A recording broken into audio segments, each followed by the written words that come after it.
மக்களே, welcome to வாங்க அஞ்சு விஷயத்தை தெரிஞ்சுக்கலாம். சீரீஸ் 1 எபிசோட் 10ல இருக்கும். இன்னைக்கு நம்ம பார்க்க போற ஃபன் ஃபேக்ட்ஸ் என்னன்னா, ஃபேக்ட் நம்பர் 1, 1000 வருஷத்துக்கு கழிச்சு கேட்க போற பாட்டை இப்பயே கம்போஸ் பண்ணிட்டாங்கன்னா உங்களால நம்ப முடியுதா? ஜனவரி 1, 2000 அப்போ லாங் பிளேயர் அப்படின்ற சாங் ஜெம் ஃபைனர் அப்படின்ற மியூசிக் டைரக்டர் கம்போஸ் பண்ணிருக்காரு. அது எங்கன்னா லண்டன் ட்ரினிட்டி பாய் வாஃப்ல தான். இந்த பாட்டு எப்போ எங்க ரிலீஸ் ஆக போகுது அப்படின்னு தானே நினைக்கிறீங்க?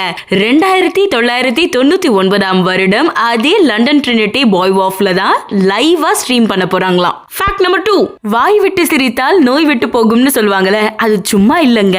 நாம சிரிக்கும் போது நம்ம முகம் மற்றும் வயிற்று பகுதிகளில் 17 தசைகளுக்கு அட் தி சேம் டைம்ல எக்ஸசைஸ் பண்ணா என்ன எஃபெக்ட் கிடைக்குமோ அதே எஃபெக்ட் கிடைக்குமா. அதனால சிரிச்சுட்டே இருங்க. ஃபேக்ட் நம்பர் 3, செந்நாரை பறவைகளுக்கு இளஞ்சிவப்பு நிறம் இயற்கையாகவே இருக்காதாங்க. அதுங்க உட்கொள்ற உணவு, அதாவது இறால் போன்ற உணவுகளால அதோட உடம்புல இளஞ்சிவப்பு நிறம் ஏற்படுமா.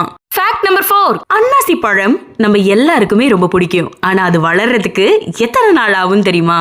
நாட்கணக்கா? மாதம் கணக்கா? ஆண்டுகள் ஆகுமாங்க. நாம விரும்பி உட்கொள்ற அன்னாசி பழம் முழுசா வளர்றதுக்கு 2 வருடங்கள் தேவைப்படுமாம். ஃபேக்ட் நம்பர் 5, உலகிலேயே உயரிய விருதான நோபல் பரிசை 2 முறை வென்ற நபர் யார் தெரியுமா? அறிவியல் ஆராய்ச்சியாளர் மேரி கியூரி தான். இயற்பியல்ல தன்னுடைய கண்டுபிடிப்புக்காக 1903 வருடமும், வேதியியல்ல தன்னுடைய கண்டுபிடிப்பு கதிர் இயக்கத்துக்காக 1911 ஆண்டுன்னு 2 முறை அவங்க நோபல் பரிசை வென்று இருக்காங்க. இன்னைக்கு நீங்க பார்த்த ஃபன் ஃபேக்ட்ஸ் எல்லாம் இன்ட்ரெஸ்டிங்கா இருக்கும் நான் நம்புறேன். மீண்டும் உங்களை அடுத்த காணொளியில் சந்திக்கும் வரை உங்களிடமிருந்து விடைபெறுவது உங்கள் அக்ஷயா.